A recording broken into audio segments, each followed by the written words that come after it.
열왕기 맥잡기 18번째 시간, 열왕기하 맥잡기로는 7번째 시간 오늘 진행하도록 하겠습니다. 많은 사람들이 중국의 사마천이라고 하는 사람이 쓴 사기라고 하는 그런 책을 좀 많이 읽어봐라. 이제 그렇게 이제 추천을 합니다. 그 사기라고 하는 그 책 안에는 중국 그 역사 안에서 발견되는 수많은 종류의 사람들 이야기가 이제 이게 전개되어 있어요. 그래서 사람을 이해하고 특별히 이렇게 사람을 관리하고 회사를 경영하고 이렇게 하려면 사람의 속성을 잘 이해해야 된다. 그렇게 그 사람을 잘 이해하기 위해서 많은 사람들이 추천한 책이 사마천의 이제 사기입니다. 또 어떤 사람들은 또 인물이 굉장히 많이 나오는 삼국지 이런 것도 이제 추천하죠. 그러니까 뭐 재미있기도 하지만 그 안에 나오는 그 많은 사람들, 소위 우리가 군상이라고 이야기하는 그런 많은 사람들의 그 전기를 통해서 사람이 어떤 존재인가 이런 걸 정확히 깨닫고 그래서 삶의 지혜를 얻을 수 있다 이렇게 이제 생각하기 때문에 이제 그런 책들을 이제 추천합니다. 근데 사실 그 책들은 내용이 진짜인지 아닌지 이제 알 수도 없고 또 이제 중국 사람들의 그 역사 이 안에서 이제 기록이 돼 있는데 어느 시점에서 과거 이제 그 인물들에 대한 그런 이야기들이 이제 적고 있어요. 근데 저와 여러분이 이제 성경을 읽습니다. 이 성경은 지금부터 6천년 전에 하나님께서 이제 첫사람 아담, 그 다음에 이브를 만든 이후에 구약 성경은 그 이후에 벌어진 약 4천년 동안의 그 역사를 이제 담고 있습니다.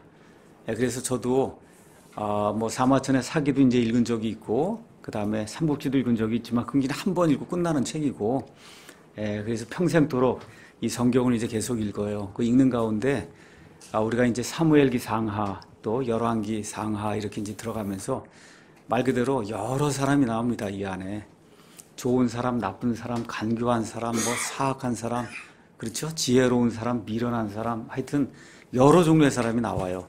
근데 계속해서 읽어도 질리지 않을 정도로 좋은 이와 같은 그 사람들의 그 일대기들이 이제 나와 있습니다. 그래서 이런 것들이 이제 보면서 우리가 예수님과 관련해서 여전히 이 메시아 계보가 이제 흘러가고 있다는 거, 하나님이 계속해서 일을 하고 있다는 거, 이 사악한 사람들 속에서도 하나님이 하나님 자신의 일을 꾸준히 하나님의 열심을 통해 이루어 나가고 있다는 거, 이걸 잊지 마시고 또 하나는 이 성경이 기록된 것은 우리의 배움을 위해 기록되었다고 이제 기록이 돼 있으니까 내가 직접 경험하지 못한 게 많이 있잖아, 인생을 살면서.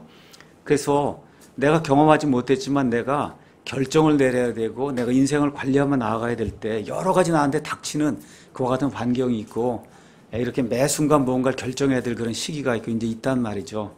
이렇게 될 때 이런 그 사람들의 그 역사를 통해서 우리가 간접 경험을 통해 어떤 것이 하나님을 기쁘게 하는 그러한 결정이고 또 어떤 것이 하나님이 싫어하는 그런 결정인가 이런 것들 우리가 이제 배울 수가 있어요. 그래서 특별히 젊은 사람들, 우리 잠언도 이제 많이 읽고, 그 다음에 전도서도 읽고 하지만, 시간이 되면, 좋은 사람으로서 나오는 다윗의 그 일대기를 다룬 사무엘기상, 사무엘기하, 그 다음에 나쁜 사람으로 나오는 사울, 그렇죠? 그 다음에 그 이후에 솔로몬부터 이제 시작이 되면서, 맨 마지막 유다의 시드기야 왕까지, 약 40명의 그 왕의 역사가 이제 이 안에 이제 기록이 돼 있고, 그 왕의 역사뿐만 아니라, 엘리야, 엘리사, 그렇죠? 그 외에 여러 이 대원자들, 또 대장들, 그 여러 사람들의 그런 이야기들을 통해서 인생의 교훈을 우리가 이제 많이 받을 수가 있습니다. 우리가 이제 지난주에는 엘리사가 이제 기름 부음을 이제 하라고 해서 예후라고 하는 이 사람이 이제 기름 부음을 받습니다. 그래서 예후가 이 아합의 모든 씨를 다 제거하는 그런 내용을 이제 살펴봤고, 그래서 모든 사람, 이 아합에게 속한 모든 씨를 다 제거를 하고, 이세벨 제거하고, 그 다음에 이제 바알의 숭배자들을 다 척결하는 그런 내용을 우리가 이제 살펴봤어요. 그래서 바알을 위해서 큰 집회를 열 테니까, 바알을 섬기는 모든 대원자, 제사장은 다 오라고 해서 한 번에 일시에 바알 숭배자들을 속임수를 통해서 완전히 척결하는 그런 내용이 그 안에 이제 있었습니다. 자, 이러는 동안 어떤 일이 이제 또 있었냐 하면 남왕국 유다에서는 이 유다 왕 아하시아가 이스라엘 왕 여호람을 이제 위로하려고 올라갔다가 예후에게 이제 죽임을 당해요. 죽임을 당하니까 마침 이제 때가 좋다 이제 생각을 하고 아하시아의 어머니 아달랴가 왕위를 찬탈합니다. 그렇죠? 그래서 6년 동안 이 메시아 계보에서 왕이 계속 나와야 될 이 유다 땅에는 왕이 없었어요. 그래서 어떤 일을 했냐 하면 자기의 손자들을 다 죽여버립니다. 이 아달랴가. 그런데 하나님의 은혜로 1살짜리 요아스만 누구에서 이제 구출되냐 하면 아하시아의 누이, 그러니까 고모가 되는 거죠. 이 고모의 손을 통해서 이 고모가 마침 여호야다라고 하는 좋은 그런 그 제사장의 부인이었어요. 이렇게 돼서 이제 6년 동안 성전에서 이 조그만 꼬마 왕이 숨어 지나는 그런 내용을 우리가 이제 살펴봤습니다. 자, 이렇게 돼서 이제 6년이 지난 이후에 여호야다가 경건한 그 하나님의 백성들, 특별히 백인 대장들 5명, 이 성전을 지키고 왕의 집을 지키는 이 백인 대장들 5명과 함께 드디어 이제 요아스를 왕에 옹립하는 이런 내용 이제 살펴봤고, 그 결과 이제 아달랴가 죽임을 당하는 그런 내용까지 이제 살펴봤습니다. 자, 이것 이후에 여호야다가 이제 결국 죽게 됐는데 130세에 죽었다. 여호야다가 죽기 전까지는 그 꼬마 왕 요아스가 여호야다의 지도를 받으며 그래도 온전하게 하나님을 섬기려고 했는데, 여호야다가 죽은 이후에 마음이 변해서 자기 주변 이제 신하들의 말을 듣고, 그러다 결국은 자기를 살려준 그 여호야다의 아들 스가랴가 이렇게 올바른 말을 하게 될 때 스가랴를 잡아 죽이는 이와 같은 그 악행을 벌이는 것을 우리가 이제 살펴봤고, 결국은 본인도 이 암살당해서, 그래서 살해당해서 끔찍한 그런 최후를 맞는 걸 우리가 지난 시간에 이제 살펴봤습니다. 자, 이제 남왕국 이제 얘기를 했으니까 이제 다시 이제 북왕국으로 이제 넘어가야죠. 그래서 이제 북왕국 이야기가 열왕기하 이제 13장에 나옵니다. 13장 1절에 가서 이제 보니까 유다 왕 아하시아의 아들 요아스의 제 23년에, 요아스가 40년을 통치했는데 23년에 예후가 이제 죽고 예후의 아들 여호아스가 사마리아에서 이스라엘을 통치하기 시작하여 17년 동안 통치했다. 그런데 이제 이 사람의 그 통치 그 시절에 그 행위에 대해서 한마디로 2절에 뭐라고 얘기하냐. 그가 주의 눈앞에서 악한 것을 행하여 이스라엘로 하여금 죄를 짓게 한 느밧의 아들 여로보암의 죄들을 따르고 거기서 떠나지 아니하였다. 예후에게도 하나님께서 너무나 귀한 그런 은혜를 베풀어 주셨거든요. 바알을 다 척결했어요. 근데 바알 이 모든 걸 다 척결하고 나서 어떻게 해요? 여로보암의 죄들을 따르는 거예요. 여로보암의 죄는 뭐라 그랬어요? 금송아지 앞에 가서, 거기 가서 이게 우리를 이집트에서 구출한 신이라고 그 앞에 가서 무릎을 꿇고 경배하는 그런 죄. 그 아버지가 그 일을 했는데 여기 가서 보니까 그 아버지가 죽은 이후에 여호아하스라고 하는 그 아들도 동일하게 이 여로보암의 죄들에 이제 참여했다. 이렇게 되니까 하나님께서 준비해 놓으신 하나님의 치리자가 한 사람이 있었죠. 그러니까 엘리야를 통해서 3가지를 하라 그랬어요. 하나는 엘리사를 세우고, 하나는 저 시리아의 하사엘을 세우고, 하나는 예후를 세우라. 그렇죠? 지금 이거 예후의 집안이 이렇게 악한 일을 하니까 지금 그 위에 있는 시리아의 하사엘이 이 사람들 아주 죽도록 이렇게 학대하는 그런 내용이 나옵니다. 3절. 주의 분노가 이스라엘 향해 타오르매 그분께서 그들의 평생 동안 시리아 왕 하사엘의 손과 하사엘의 아들 베나닷의 손에 이제 넘겨주었다. 이제 이렇게 이제 돼 있습니다. 그래서 그 다음에 이제 가서 보니 도저히 여호아하스가 살 수가 없는 거예요. 너무 힘든 거예요. 이게 시리아 왕 이 하사엘하고 그 다음에 그의 아들 또 베나닷이 와서 너무 괴롭히니까 살 수가 없으니까 어떻게 해요? 주께 이제 간청을 했다. 지금까지 금송아지 섬기다가 너무너무 어려우니까, 그러니까 두 손 번쩍 들고 그리고 제가 잘못했습니다 하고 간청을 했단 말이죠. 그랬더니 주께서 그의 말에 귀를 기울여 주셨으니 이는 시리아 왕이 이스라엘을 학대하고 압제함으로 그분께서 그들이 학대받는 것을 보셨기 때문이라 해서 5절에 하나님께서 구원자를 보내줬다 그랬는데 구원자의 이름은 나오지 않습니다. 누구라고? 구원자를 이스라엘에게 주심에 이스라엘 자손이 시리아 사람들의 손 밑에서 벗어나 이전과 같이 자기들의 장막에 거하였는데, 이게 그럼에도 불구하고나 그러나가 나오면 이게 안 좋은 거거든요. 그럼에도 불구하고 여전히 어떻게 해요? 여로보암의 죄들에서 떠나지 아니하고 금송아지를 이제 숭배했다. 여기 북왕국 이스라엘의 역사는 꼭 뭐하고 똑같으냐 하면, 이거 왕국이 시작이 되기 전에 어떤 시대가 있어요? 재판관들의 시대가 있었죠. 여러분, 그래서 사사기를 읽어보시면 계속해서 몇십 년 동안 고생하다가 죽겠습니다 하고 하나님께 이제 돌이키면 하나님이 재판관을 보내주셔서 10년이고 20년이고 또 평안하게 해주면 또 가서 바알과 아스타롯을 섬기고 그러면 또 가서 하나님 죽겠습니다 하고 이게 계속 반복이 된 거란 말이에요. 근데 저기 북왕국 이스라엘도 동일한 일이 이제 계속해서 이제 반복이 되고 있는 거예요. 참 이상하다고 생각이 들지 않으세요? 저와 여러분 이런 거 읽으면서 야, 이게 어떻게 이렇게 될 수 있을까? 우리 같으면 안 그럴 것 같은데 여러분 그렇지 않아요? 우리 같으면 안 그럴 것 같은데 우리나라 한번 보세요 하는 거. 우리나라 국민들 지금 하고 있는 거 보세요. 똑같아요. 똑같아요. 여러분 인간이 다 똑같은 거예요. 여기에서 벗어난 사람이 전체 인구의 10%도 안 된다. 10%도 안 돼요. 그러니까 은혜를 은혜로 갚을 줄 알고 선을 섬으로 갚을 줄 알고 인간은 인간 대접할 줄 알고 사람을 만나면 인사할 줄 알고 이렇게 하는 사람이 10명 중에 하나뿐이 안 돼요. 여러분. 그런 사람이 최소한 되려고 노력해야 돼. 인간적으로도. 예수님을 믿을 뿐만 아니라 인간적으로도 하나님이 좋아하는 그런 인간이 좀 돼야 됩니다. 이게 우리 그리스도인이 되는 근본적인 이유예요. 믿고 구원받는다 좋은 건데 그 구원받는 것과 동시에 좋은 인간이 되려고도 노력을 좀 해야 됩니다. 저도 이제 60이 다 돼가고 우리 학교에도 다들 공부했다고 그러다 박사하겠다고 그런 사람들이 다 교수하고 있잖아요. 지금 60이 65세가 돼도 동료를 만나도 인사 안 하는 사람이 얼마나 많은지 알 수가 없어요. 그래서 야, 이게 도대체 어떻게 된 건가. 10년을 인사해도 인사를 안 해요. 이런 사람도 있어요. 그러니까 지금 이게 인간이에요. 이상하지만 이것이 인간이다. 그래서 이제 위얼스 목사님 그 주석을 가서 봤더니 위얼스 목사님이 이제 그렇게 이제 했더라고요. 많은 사람이 이제 자기가 한 몇십 년 이제 목회를 했으니까.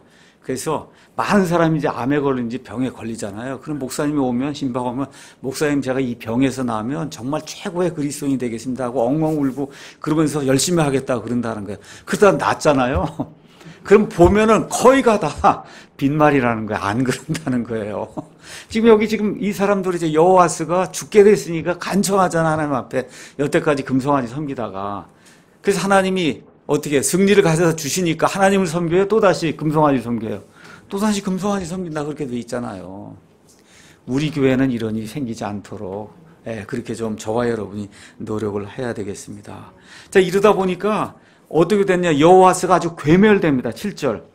시리아 왕이 와갖고는 백성 중에서 기병 50명, 그러니까 말타는 군인은 50명, 그렇죠? 병거는 10대, 그 다음에 보병은 10,000명 외에는 여호와스에게 남겨두지 않았다는 거예요. 여러분, 나라가 그렇게 큰데 가서 보니까 말탄 사람 50명, 병거 10대, 그 다음에 군인은 10,000명, 그렇죠? 이거 남겨놨으니 어떻게 싸움을 할 수가 있어요. 이 정도로 피폐하게 완전히 괴변되는 큰 수모를 당하는 이런 일이 여호와스에게 이제 생겼다. 그래서 교훈이 뭐냐? 우리 이사야서 55장 한번 가서 보겠습니다. 이사야서 55장 6절에서 이제 7절 가서 보니까 이렇게 이제 돼 있어요. 너희는 주를 만날 만할 때 그분을 찾으라. 그분께서 가까이 계실 때 그분을 부르라. 사악한 자는 자기 길을 버리고 불의한 자는 자기 생각을 버리고 주께로 돌아오라. 그리하면 그분께서 그에게 긍휼을 베푸시리라. 우리 하나님께로 돌아오라. 그분께서 풍성하게 용서하시리라. 우리가 좀 만날 만할 때, 찾을 만할 때 이때 찾아야 됩니다. 또 사악한 자는 자기 악한 길을 버리고 하나님께는 이제 돌아가야 돼요. 자, 이 일이 끝난 이후에 여호와스 이후에 누가 등장하냐 하면 여호아스 아니면 요아스라고 하는 왕이 이제 이스라엘에 등장합니다. 10절에서 이제 21절에 나옵니다. 여호와스의 아들이에요. 그래서 10절 가서 보니까 몇 년을 통치했냐 하면 16년 동안 통치했다. 이렇게 돼 있고 똑같아요. 11절에 가서 보니까 주의 눈앞에서 악한 것을 행하여 자기 할아버지 예후가 행한 대로 또 자기 아버지 여호와스가 행한 대로 여로보암의 모든 길 안에서 걸으며 결국 뭘 했다는 거예요? 금송아지를 숭배했다는 겁니다. 그렇죠? 금송아지 숭배. 이제 이렇게 이제 되면서 결국 요아스도 악한 일을 한 사람으로 이제 성경에 기록이 돼 있어요. 악한 일을 한 겁니다.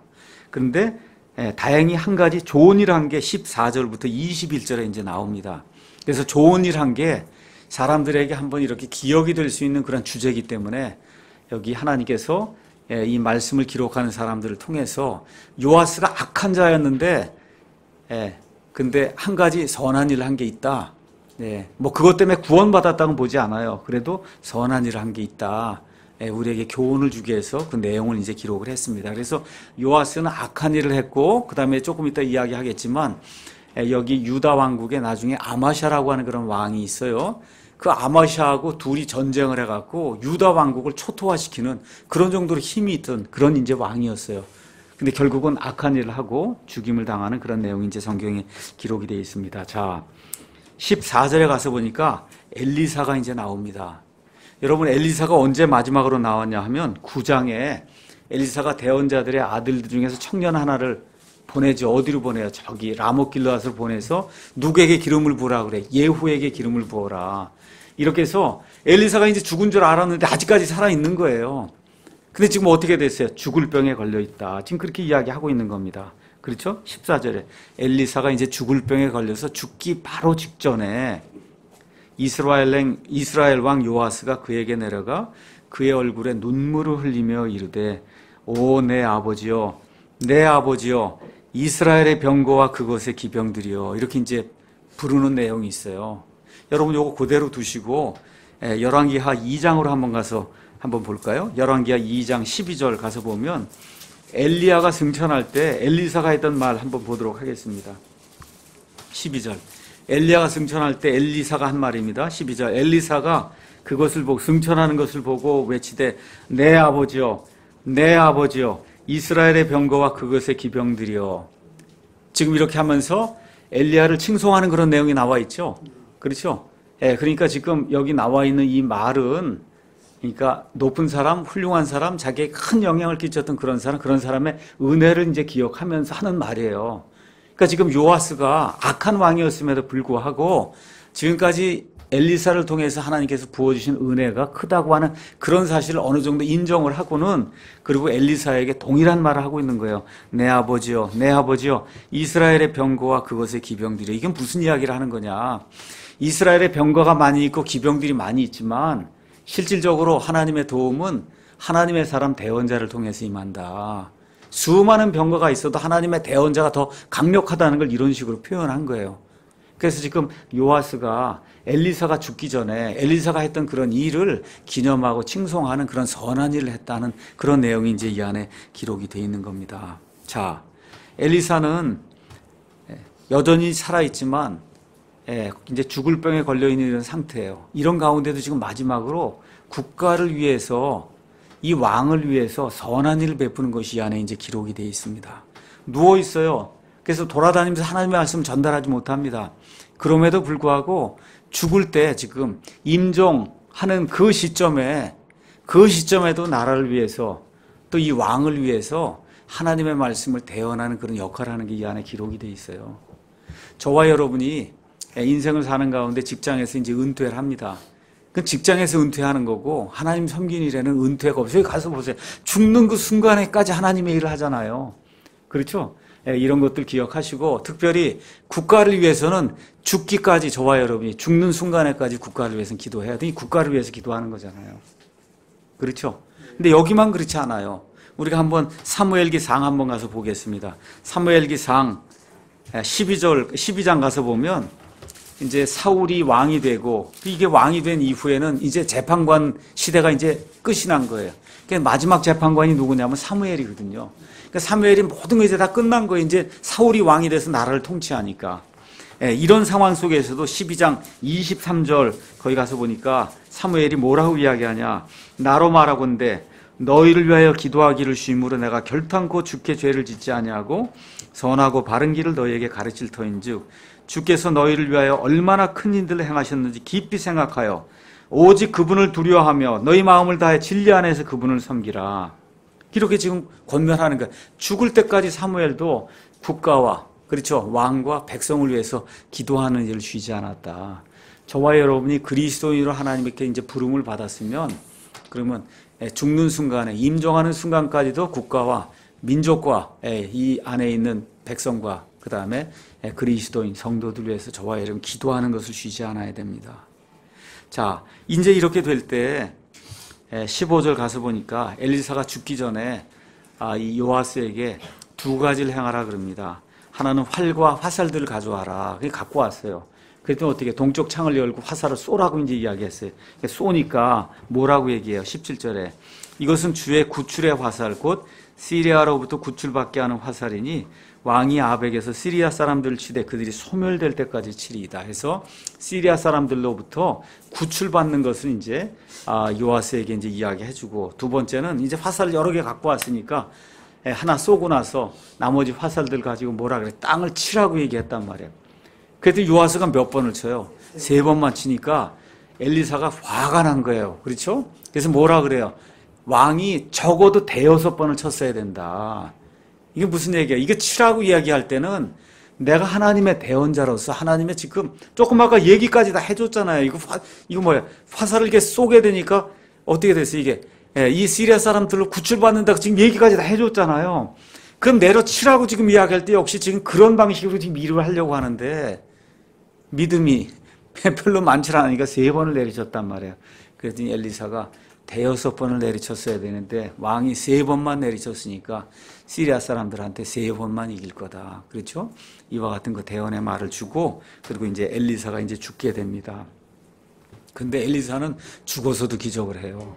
그래서 저희 가서 보니까 이 기적이 왜 이루어졌느냐, 여기에 대해서 여러 가지 설이 있어요. 그 설 중에 이제 하나가 뭐냐 하면 요아스가 이렇게 이제 눈물을 흘리면서 찾아까지 와서 하나님의 대언자의 말을 들었는데 그래도 이게 긴가민가 의심이 됐다. 이런 생각이 이제 든 거예요. 그렇죠? 이렇게 될 때 내가 한 말이 진짜라고, 이 엘리사라고 한 사람이 한 말이 하나님의 대언의 말씀이라는 거, 이거를 확증해 주기 위해서. 그리고 여기 가서 보니까 죽은 사람을 엘리사의 돌무덤에 이렇게 내 던졌단 말이에요. 그랬더니 그 사람이 밑으로 들어가서 엘리사의 그 뼈에 딱 닿는 순간 다시 살아서 일어났다. 그럼 이 소식이 왕에게 들렸겠죠? 그렇죠? 이런 소식이 어떻게 안 들리겠어요? 죽은 사람이 살아났다고 하는데. 이런 걸 통해서 요아스에게 엘리사가 한 그 말이 진실이라고 하는 그런 사실을 다시 한번 확증시켜 주기 위한 것이 아니냐, 이렇게 이제 해석하는 그와 같은 사람들도 있습니다. 자, 이것이 끝난 이후에 13절에 가서 보니까 요아스가 이렇게 이제 악한 일을 행하고, 그리고 결국 이제 죽게 되고, 그 다음에 요아스가 죽은 이후에 여로보암이 이제 왕이 되는데, 이 여로보암은 이스라엘을 세웠던 여로보암이 아니에요. 그래서 이 여로보암 보통 우리가 여로보암 2세라고 이야기하는 여로보암이 이제 들어서게 됩니다. 자, 이렇게 되면서 여호아스하고 여호아스에 대한 그 요약이 22절에서 25절에 나와 있어요. 22절 가서 보니까 여호아스, 그러니까 예후의 아들 여호아스의 평생 동안 시리아 왕 하사엘이 이스라엘을 학대했다. 그랬는데 이렇게 학대하는 동안에도 하나님이 영토는 내주지 않았다는 거예요. 이 백성을 내쫓지는 않았다는 거예요. 왜 그렇게 안 했냐? 23절. 주께서 아브라함과 이삭과 야곱과 맺은 자신의 언약으로 인하여, 그 자신의 언약이 어디 나오는 거냐 하면 여러분 잘 아는데 어디 나오는 거예요? 창세기 12장, 15장 이렇게 계속 나오죠. 그 뭐예요? 이 가나안 땅을 영원토록 내 씨에게 주겠다고 하신 그 말씀. 그렇죠? 그 말씀, 그 언약의 말씀을 기억하시고, 그래서 자신의 앞에서 그들을 쫓아내려 하지 않아. 아직까지 기회를 더 주시고 쫓아내지 않았다 하는 그런 내용이 이 안에 이제 기록이 되어 있는 겁니다. 자, 이제 시리아 왕 하사엘이 죽고, 하사엘이 죽은 이후에 아들이 이제 왕이 됐는데 그 아들의 이름이 베나닷이에요. 그러니까 지금까지 우리가 아합 당시에도 베나닷이 여러서 나와요. 이게 마치 뭐하고 비슷한 거냐? 이집트에 왕이 있는데 왕의 이름이 다 파라오잖아요. 그렇죠? 이런 식으로 돼 있는 거로 여러분이 기억을 하시면 됩니다.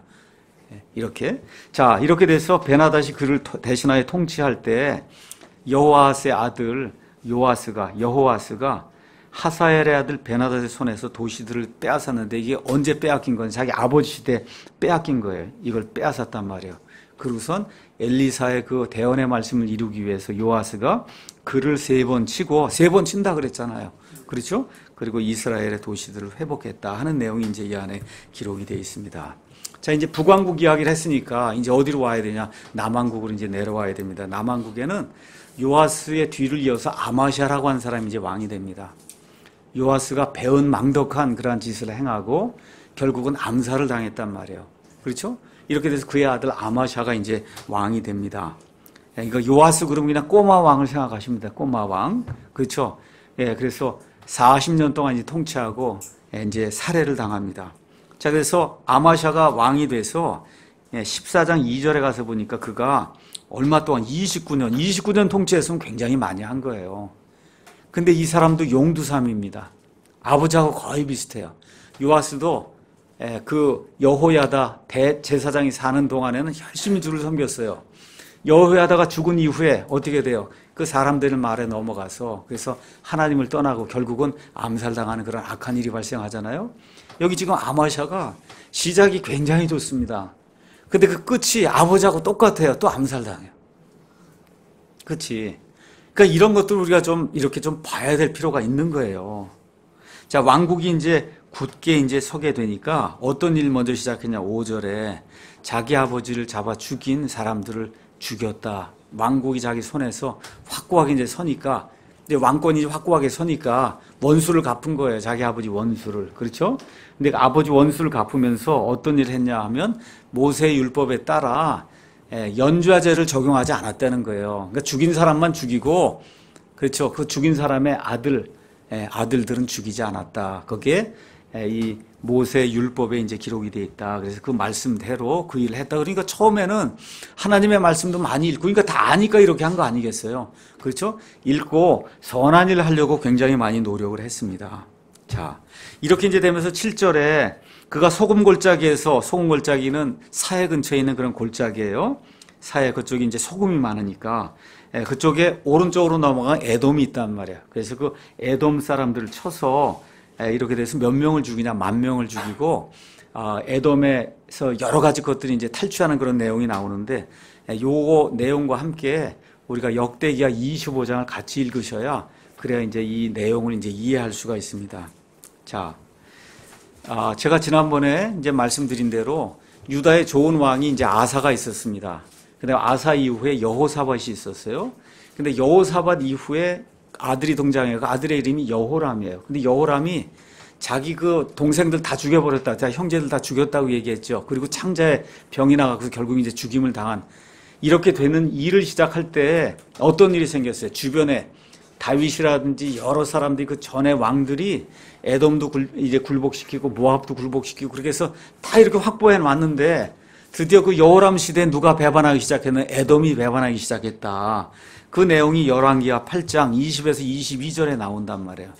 그래서 이 에돔이 배반했어요. 이렇게 배반한 걸 지금 아마샤가 다시 그 에돔에 가서 에돔 사람들 죽이고, 그리고 에돔 사람들 이제 약탈을 하고, 그래서 옛날에 이 영예를 다시 회복하려는 그런 내용이 이 안에 이제 기록이 돼 있는 겁니다.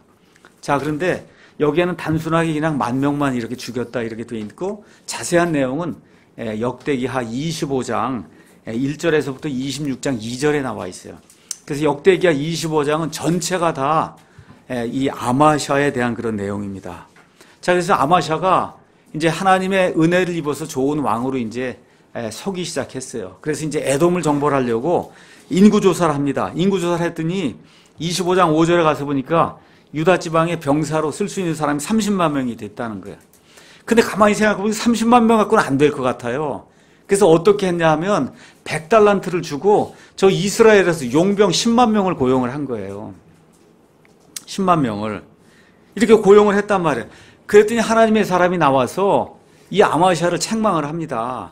지금 하나님이 함께 하시면 30만 명이든 20만 명이든 10만 명이든 이 사람들 데리고 가서 에돔 사람들과 싸워서 이길 수 있는데, 하나님을 따르지 않으려고 금송아지를 따른 이스라엘 백성 왜 돈을 주고 그리고 10만 명을 고용을 하느냐 얘기를 했더니 아마샤가 알아듣고 제가 잘못했습니다 하고, 그리고 이스라엘 사람 그 용병 다 오라고 한 용병을 당신들 다시 돌아가라고 하니까 이 사람들이 화가 나서 돌아가는 내용이 그 안에 이제 기록이 됐어요.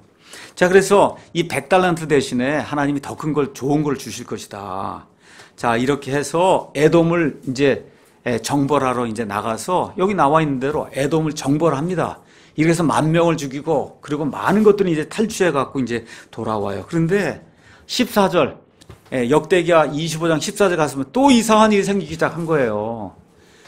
자, 정벌하고 이러고 지금 돌아왔으면 누구에게 은혜를, 이 영광을 돌리고 존귀를 돌려? 하나님께서 해주셨으니까 하나님께 영광을 돌려야 되는데, 에돔 사람들의 신들, 우상들을 가지고 돌아와서 그 우상들에게 경배를 하기 시작한 거예요. 이것도 이상한 거예요. 도대체 알 수가 없는 게 이런 미스테리가 있을 수가 있냐. 이때부터 이제 시작해서 아마샤는 밑으로 타락하는 그런 길을 이제 걷기 시작하는 겁니다. 이때 대언자가 나와서 그를 책망하는 거예요. 예, 책망. 어떻게 왕이 그렇게 할 수가 있느냐. 하나님의 은혜로 이렇게 에돔 정벌에 이제 성공을 하고 이렇게 모든 걸 탈취하고 돌아왔으면 하나님께 은혜를 돌려야지. 지금 에돔의 신들이 에돔 사람들을 돕지 못했잖아요. 그렇죠? 근데 그 에돔의 신들을 가져다가 이 신들이 나를 도와줬다 이런 방식으로 섬기면 이게 말이 되느냐. 그랬더니 그 대언자를 겁박을 합니다. 죽이겠다고 이런 식으로 겁박을 하는 거예요. 그랬더니 그 대언자가 15절에 16절에 왕이 내 말을 듣지 않냐고 회개하지 않냐고 하나님의 음성에 순종하지 않냐였기 때문에 이제부터 왕에게 심판이 내리기 시작할 거다. 이렇게 해서 아마샤가 저 위로 올라갔다가 이제 고꾸라지기 시작하는 일이 참 좋은 거 아니에요, 여러분? 전쟁에서 승리해서 많은 걸 탈취해서 옛날의 영예를 회복해서 얼마나 좋은 거예요. 근데 도대체 왜 에돔의 신들을 섬기고 대언자가 와서 잘못했으니 회개하라고 할 때 머리를 꼿꼿이 드는지 그걸 알 수가 없는 겁니다. 우리는 그렇게 하지 않아야 되겠다고 그렇게 작심을 다시 한번 해야 되는 거예요. 자, 이러고 나서 이제 문제가 생기기 시작한 거예요. 다시 이제 여러분 열왕기하 14장으로 와도 되고 역대기가 그대로 남아도 되는 거예요. 자, 이제 어떤 일이 생겼냐? 다시 이제 돌아왔단 말이에요. 돌아온 다음에 아마샤가 기거만장했어요. 그래서 어떻게 했냐 하면 저 북쪽의 왕이 요아스 왕입니다. 여호아스 왕이에요. 그 요아스 왕에게 사람을 보내갖고 우리가 한번 만나자, 우리가 한번 싸움을 해보자 하고 싸움을 거는 거예요. 어떻게 교만해져 갖고. 그렇죠? 그러니까 지금 요아스가 얘기하는 거 집에서 너 집이나 잘 관리해라. 내가 에돔 사람들하고 싸워서 이겼다고 지금 기고만장해서 지금 날뛰는 것 같은데 내가 가면 그대로 두지 않는다 하고 경고를 보냈단 말이에요. 그랬더니 아마샤가 죽어도 만나겠다는 거예요. 그러니까 어떻게 해요? 여기 요아스가 군대를 끌고 유다에 속한 베세메스까지 한 예루살렘에서 한 20-30km 떨어진 거기까지 이제 가서 그래서 둘이 만난 거예요. 이쪽에 지금 누구 있어요? 아마샤가 있고 저쪽에 요아스가 있고 둘이 베세메스에서 이제 대면을 하게 된 겁니다. 근데 어떻게 됐어요? 그 자리에서 아마샤가 붙잡혔잖아요. 그렇죠? 그래서 아마샤가 생포가 된 것뿐만 아니라 13절에 이스라엘 왕 여호아스가 베세메스에서 아하샤의 손자요 여호아스의 아들인 유다왕 아마샤를 사로잡고 붙잡혔단 말이에요. 예루살렘까지 이제 와갖고는 예루살렘 성벽을 헐되 에브라임 문에서부터 모퉁이 문까지 400큐빗을 헐었다. 큐빗이 한 0.45m 정도 이렇게 된다. 한 0.5m라고 이제 생각하시면 한 200m로 헐어버렸단 말이에요. 이렇게 되니까 어떻게 해요? 언제든지 침범 당할 수 있잖아요. 이런 식으로 지금 만들어 놓고 그 다음에 14절에 주의 집, 성전과 왕의 집에 보고해서 찾은 음과 금과 모든 그릇 또 사람들을 볼모로 잡아서 사마리아로 이제 돌아갔다. 얼마나 큰 수치를 당했는지 모릅니다. 여기 정확하게 나와 있지는 않지만 아마샤가 어떤 사람들이 견해로는 사마리아로 같이 가서 그래서 감옥 생활을 했을 것이다. 이제 이렇게 기록이 돼 있습니다. 기록은 돼 있지 않지만 그렇게 믿는 사람도 있어요. 근데 재미있는 건 17절에 죽이진 않았어요. 여호아스가 그래도 죽이질 않아서 이스라엘 왕 여호아스의 아들 여호아스가 죽은 뒤에 유다 왕 요아스의 아들 아마샤가 15년을 더 살았다. 그 15년 더 산 게 여기 예루살렘에서 왕 노릇을 하면서 15년을 더 산 건지 아니면 사마리아에 쫓겨가서 거기 감옥에서 15년을 살다가 잠시 이 해방이 돼서 여기 온 건지 그 내용은 나와 있지 않아요. 어찌됐든 목숨은 부지한 거예요. 그래서 15년은 더 살았다. 이제 성경이 그렇게 이제 기록을 하고 있습니다. 자, 그런데 살면 뭐예요? 끝이 또 어떻게 됩니까? 가서 보니까 어떻게 돼요? 19절에 이제 그들이 예루살렘에서 그를 대적하여 음모를 꾸몄으므로 그가 라기스로 도망하였더니 그들이 거기까지 가서 그를 살해하고 그를 죽이고 그리고 예루살렘에 가져다가 묻었다고 하는 이와 같은 슬픈 내용이 그 안에 이제 기록이 되어 있습니다. 여기도 마찬가지예요. 교만이 문제라는 겁니다. 교만, 마귀의 죄, 그 다음에 우리 첫사람 아담의 죄, 이게 다 교만의 죄거든요. 교만. 우리 욥을 통해서 하나님이 보여주신 게 뭐예요? 사람이 교만하면 안 된다는 거예요. 교만, 회개하고 하나님께 돌아가야 된다. 참 이 아마샤 같은 이런 경우를 이렇게 보면 참 안타까운 거예요. 시작이 참 좋았어요. 요아스도 시작이 참 좋았습니다.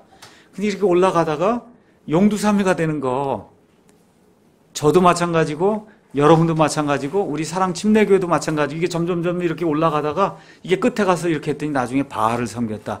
나중에 금송아지 섬겼다. 이렇게 기록이 되면 이게 어떻게 되겠어요? 그렇죠? 저와 여러분이 가슴속에 새겨야 됩니다. 이런 일이 생기지 않도록 정말 하나님 앞에 신의를 저버리지 않도록 정말 최선을 다해 하나님 섬겨야 되겠다. 마음속으로 저와 여러분이 작정을 해야 될 것 같습니다. 자, 이렇게 이제 끝난 이후에 저쪽에 이제 다시 북쪽으로 넘어가니까 요아스의 아들 누가 등장하냐면 여로보암이 등장합니다. 14장 가서 보겠습니다. 23절에서부터 29절 가서 보면 여로보암 이야기가 나옵니다. 여로보암에 대해서는 성경이 몇 절 이야기하지 않아요. 23절에서부터 29절이니까 7절 이야기하면 7절. 근데 여로보암 시대에 많은 일이 일어났어요. 여로보암 시대에.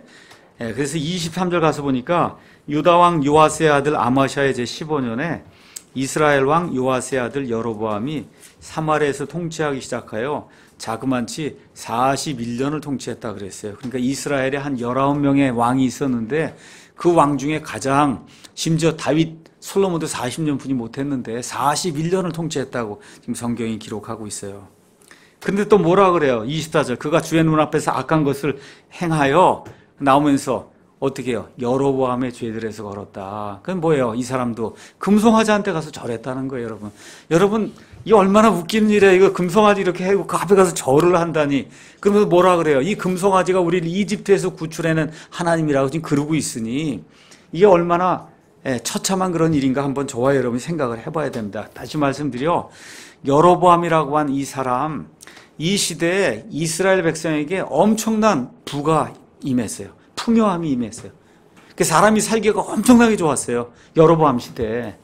근데 영적으로는 가장 타락한 그런 시대 중에 하나가 여로보암의 시대다. 저와 여러분이 꼭 기억을 해야 됩니다. 자, 왜 이 사람들에게 좋은 시절이 임했냐? 지금까지 이스라엘을 가장 많이 핍박하던 나라가 어디입니까? 바로 그 위에 있던 시리아란 말이에요. 근데 시리아 위에 엄청나게 큰 제국이 형성이 되기 시작했어요. 그 제국의 이름이 아시리아입니다. 그래서 아시리아가 와갖고 시리아를 묶어놓은 거예요. 이제 이렇게 되니까 시리아가 힘이 없어지니까 더 이상 침략을 못해요. 침략을 못하게 되니까 유다와 이스라엘에 엄청난 풍요함이 이제 이르게 이제 된 거예요. 이 시대에. 그렇죠? 이제 이렇게 이제 되면서 이스라엘과 유다는 시리아의 공포에서 이제 벗어나게 되죠.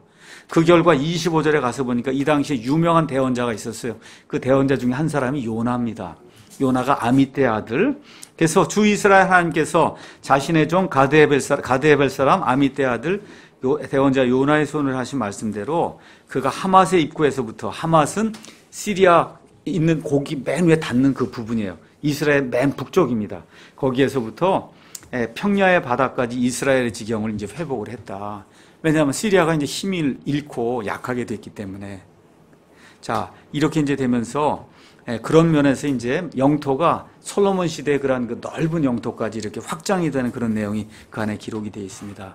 자, 그런데 이런 거 읽으면서 또 하나님이 이 사람들 뭐 좋아하시고 이 사람들이 하나님 앞에 좋은 일을 해서 이 사람들이 이런 풍요함을 누렸나 보다 이렇게 생각하면 안 됩니다. 여기 그 내용이 26절에서 27절에 하나님이 이들에게 풍요함을 주신 이유가 또 기록이 되어 있어요. 주께서 이스라엘의 고난이 매우 심하여 갇힌 자도 없고 남은 자도 없고 이스라엘을 도울 자도 없음을 보시고 주께서 친히 이스라엘의 이름을 하늘 아래에서 지우리라고 말씀하지 아니하시고 요아스의 아들 여로보암의 손으로 그들을 구원하셨다. 다시 말씀드려 하나님의 정말 값없이 주시는 은혜 때문에 풍요함이 임한 거지 여전히 금송아지 섬기고 있는 거예요. 그렇죠? 근데 하나님은 지금 일을 이루시려고 그래요. 지금 아시리아를 세웠어요. 결국은 아시리아에 의해서 이스라엘이 패망하게 됩니다. 그 이후에 아시리아가 망하고 또 누가 서요? 바빌론이 서갖고 결국은 유다가 망하게 되거든요. 그러니까 이 이스라엘과 그 다음에 유다를 다루기 위해서 지금 아시리아를 세우고 그 위에 바빌론을 세우면서 전 세계 역사를 이렇게 이끌어 나가는 하나님의 섭리가 그 뒤에 있는 거예요. 이러한 그 섭리 가운데 여태까지 고생하다가 여기 여로보암 시대에 한 10년, 20년 그 후반부로 이제 가면서 그 시대에 이 사람들에게 풍요함이 임한 거예요. 자, 이 당시에 유명했던 대언자 두 사람이 성경에 나옵니다. 아까 얘기한 요나도 있었고 요나보다 더 훌륭한 그런 대언자가 두 사람이 나와요. 누가 나오냐면 다니엘서 이후에 나오는 호세아, 그 이후에 나오는 아모스라고 하는 두 대언자가 살던 시대가 여로보암이 살던 시대예요. 저와 여러분이 여로보암 이야기를 명심해야 될 이유가 있어요. 그것이 왜 그러냐? 지금 대한민국의 사정과 거의 비슷합니다. 엄청나게 고생하다 지금 풍요함을 누리고 있는데 이 풍요함 뒤에 하나님의 심판이 있을지 모른다는 거 저와 여러분 꼭 기억해야 됩니다. 호세아와 그 다음에 이 아모스 대언의 핵심 내용이 뭐냐? 지금 너희가 엄청나게 풍요함을 누리고 있는데 하나님의 심판이 곧 임하기 때문에 회개해야 된다는 거예요. 저와 여러분 한번 가서 보시면 그 내용이 아주 정확하게 그 안에 이제 기록이 되어 있습니다. 심판이 임한다는 겁니다. 결국 지금 시리아가 잠시 동안 약화되어 있지만 시리아를 누르고 아시리아가 이제 등장을 하면서 결국 이스라엘을 침공하고 그래서 이스라엘이 포로로 잡혀가서 그 결과 어떻게 돼요? 아시리아 땅에 다 퍼져나가는 거예요, 이스라엘 백성이. 그리고 아시리아 왕이 이 이스라엘 땅에다가는 저 이방 민족들을 가져다 이제 해갖고 피가 섞인 일이 생겨서 결국 어떤 사람이 생겨요? 사마리아 사람들이 생겨나기 시작한 거예요. 이 사마리아 사람들이 한 일이 뭐예요? 여호와 하나님도 섬기고 자기들이 섬기던 옛날 그 신도 섬기고 두 가지를 다 섬긴 거예요. 그게 하이브리드 종교라는 거예요. 잡종, 잡교라고 하는 게 생긴 거예요. 그게 사마리아 사람들이 섬기던 하이브리드 종교입니다. 바알도 좋고, 그렇죠? 바빌론의 신도 좋고, 아시라의 신도 좋고, 그것도 하면서 무서우니까 하나님도 섬기고, 이게 두 개를 다 섬기는 거예요. 이런 일들을. 그거 한 사람들이 사마리아 사람들이에요. 이래서 나중에 이제 유다가 바빌론 포로 생활 갔다가 하나님의 은혜로 70년 만에 다시 돌아옵니다. 돌아왔더니 사마리아 사람들이 와서 뭐라 그래요? 우리도 너희와 함께 같이 성전을 짓는 일에 참여하겠다. 그런데 여기 유다 사람들이 뭐라 그래요? 너희는 하나님을 섬기는 게 아니다. 그러니까 이 일에 아무 상관이 없다고 내쫓는 일이 생겨요. 그렇죠? 이렇게 되면서 예수님 당시까지 유대인들이 사마리아 사람들하고 상종하지 않는 그런 일이 생기게 된 거예요. 그러니까 다시 말씀드려요. 여로보암 시대에 엄청나게 큰 풍요로움이 이 땅에 임하게 됐어요. 이때 하나님께 감사하고 하나님께 돌이켜야 되는데 이 사람들이 돌이키지 않냐고 오히려 이 모든 게 금송아지를 섬기고 이렇게 하는데도 하나님이 주시는가 보다 이렇게 생각을 하고는 하나님께 돌아서지 아니할 때 여로보암이 죽고 나서 30년 이후에 이 나라가 망하게 되는 거예요. 여러분, 나라가 망하게 됐거든요. 그래서 이런 것들을 기억하면서 지금 우리 대한민국에 하나님께서 역사 이래로 최고의 풍요로움을 주셨어요. 그렇죠? 그래서 지금 사람들의 정신 상태, 영적인 상태가 어떠냐? 최고로 지금 나쁜 상태에 들어와 있다는 거. 그래서 지금 여기 이 당시에 호세아, 그 다음에 아모스 대언자가 이야기한 것이 뭐냐? 이 풍요로움이 오래가지 않는다. 곧바로 하나님께서 심판하신다고 심판의 메시지를 전한 내용이 이 안에 이제 기록이 되어 있는 거예요. 그래서 저와 여러분이 호세아, 그 다음에 아모스를 가서 읽을 때 그 시대의 시대상을 볼 수가 있습니다. 그 시대상이 뭐냐 하면 양극화가 나타난 거예요. 저와 여러분 요새 양극화라는 말 많이 듣고 많이 경험하잖아요. 부자는 엄청나게 부자하고 가난한 사람 엄청나게 가난하게 되고 또 이렇게 되면서 어떤 일이 생기냐? 법이 공정하게 재판이 되지 않는 거예요. 여러분, 법이 공정하게 재판이 되지 않으면 어떻게 살 수가 있습니까, 사람이? 그렇죠?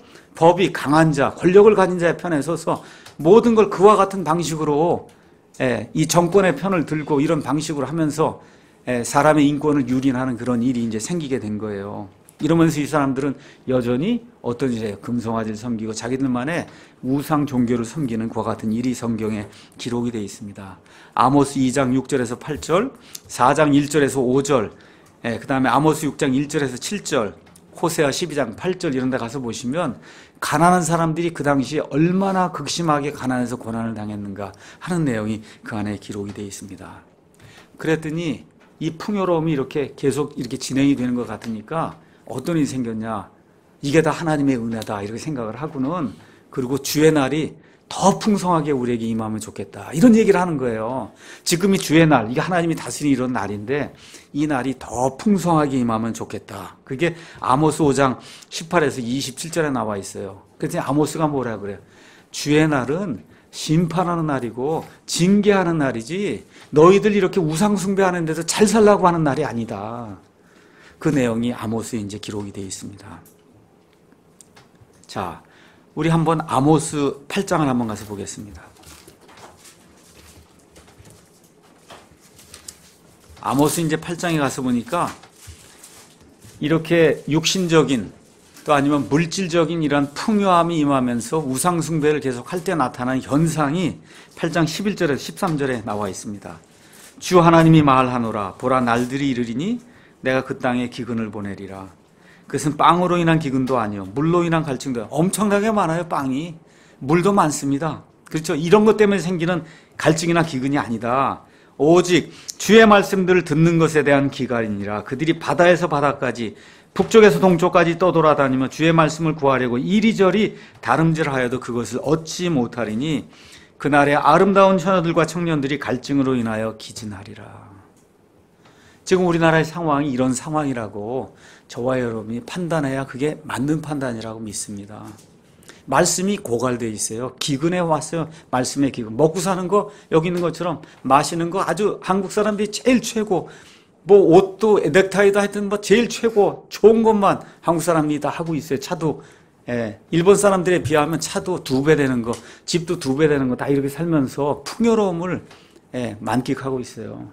근데 무슨 일이 생기고 있습니까? 말씀의 기갈이 생겨서 정말 주께서 이렇게 말씀하신다 하고 외치는 이와 같은 대언자들의 음성을 듣기가 너무 어려운 그런 시대가 되어 있습니다.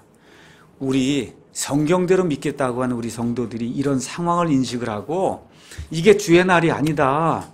주의 날은 징계와 책망의 날이고 어두운 날이라는 것, 이런 날이 우리에게 임하지 않도록 하나님의 은혜와 긍휼을 간구하는 우리 성경 신자들이 다 되어야 될 것 같습니다. 회개하고 돌이켜야 돼요. 회개하고 돌이켜야 된다. 그래서 이러한 시절이 41년이 끝나고 그리고 이제 그의 아들 이제 스가랴가 이제 등장을 합니다. 29절에. 근데 아까 말씀드렸듯이 그 풍요로움이 거기서 이제 끝이 난 거예요. 30년이 딱 지나서 어떻게 돼요? 아시리아가 침범을 해서 그래서 이스라엘 사람들 모두 다 거의 다 잡아다가 아시리아 전 지역에 흩어버리는 이와 같은 악한 일이 이제 발생하게 된 겁니다. 우리 대한민국이 어떻게 지금 여기까지 와서 세계 10대 강국이 되었는가 이런 거 잘 기억을 하고 지난 몇십 년 동안 우리 선조들이 정말 하나님 의지하고 기도하고 하나님의 은혜를 간구하며 이렇게 살아왔던 거 정말 기억하고 다시 돌아가야 돼요. 순수하게 말씀으로 돌아가야 됩니다. 프로그램이 아니라 하나님의 말씀으로 돌아가야 돼요. 회개하고 돌이켜야 됩니다. 교회가 회개하고 성도들이 회개하고 돌이켜야 지금 뭐 북핵 문제, 북한 미사일 문제 이런 모든 문제가 하나님의 손 안에서 은혜롭게 해결될 수 있지. 이게 무슨 트럼프가 해결해 줄 그런 내용이 아니에요. 문재인 대통령이 해결해 줄 그런 내용이 아닙니다. 믿는 자들이 회개하고 하나님의 말씀으로 돌아가야 여기에서 부흥이 생길 수 있다. 이걸 저와 여러분이 꼭 기억을 해야 됩니다. 자, 마지막으로 이제 15장에 나와 있는 우시아 이야기를 하도록 하겠습니다. 열왕기하 15장 1절에서부터 7절에 우시아 이야기가 이제 나옵니다. 우시아는 1절에서 2절 가서 보니까 16살의 왕이 돼서 52년 동안 통치했다. 그래서 52년 엄청나게 긴 세월이죠.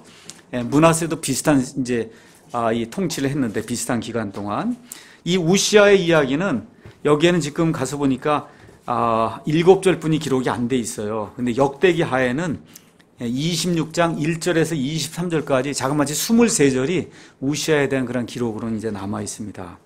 처음엔 엄청나게 좋았어요. 이 사람도 용두사미의 또 한 예입니다. 엄청나게 좋았어요. 3절에서 4절 가서 읽어보니까 어떻게 돼 있냐. 그가 자기 아버지 아마샤가 행한 모든 것에 따라 처음에는 주의 눈 앞에서 올바른 것을 행하였다. 이제 이렇게 기록이 되어 있습니다. 근데 5절 가서 보니까 주께서 왕을 치셨으므로 그가 죽는 날까지 나병 환자가 됐다. 이렇게 돼 있단 말이에요. 이게 도대체 무슨 일인가? 그 자세한 내용이 역대기하 26장에 이제 기록이 되어 있습니다. 자, 역대기하 26장으로 넘어가서 가만 보니까 우시아가 처음에 하나님의 은혜를 받고 그리고 일이 굉장히 잘 풀려갖고 6절에서 7절 가서 보니까 블레셋 사람들을 정복을 하고 이 세력을 확장을 해서 이집트 저 입구까지 내려간 거예요. 그러니까 땅을 옛날에 그 유다와 다윗의 시대까지 거기까지 땅을 다 회복을 한 겁니다. 예루살렘을 강화했어요. 그 다음에 농업이 융성했어요. 거기 가서 보니까 그는 농사를 좋아했다 그랬어요. 그러니까 농사도 좋아하고 또 모두 전쟁도 잘하고 그렇죠. 이스라엘도 잘 다스리고 아주 훌륭한 왕으로 시작을 한 겁니다. 많은 군대가 있어다가 11절에 이야기를 하고 있고 또 성경에 가서 보니까 엔진을 사용했다 그랬어요. 성벽에다가 뭐 돌도 이렇게 큰 돌도 이렇게 해서 싸서 올릴 수 있는 이런 기계 장치도 이제 마련하고 그래서 우시아 앞에 아무도 당할 수가 없는 거예요. 너무 훌륭한 그런 일을 많이 한 겁니다. 근데 이렇게 일이 잘 되니까 그 아버지 이름이 뭐였어요?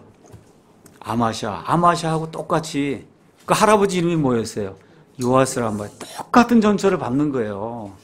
어떤 일이 생기게 됐냐. 16절에 가서니까 성전에 들어가서 내가 이제 제사장 노릇을 해야 되겠다는 생각이 든 거예요. 지금 왕인데, 그렇죠? 왕인데 내가 이제는 제사장까지 같이 해야 되겠다. 이런 생각이 든 거예요. 그 제사장 역할을 하려고 분양하려고 주의 성전에 이제 들어가니까 아사랴 대제사장하고 80명의 제사장들이 저지했단 말이에요. 안 됩니다. 아무리 왕이라 해도 분양하는 일, 이 제사장의 사역은 누구에게만 허락해서 하나님께서 아론의 후손에게만 허락했잖아요. 그래서 레위기 신명 이런 데 가서 보면 뭐라고 돼 있어요.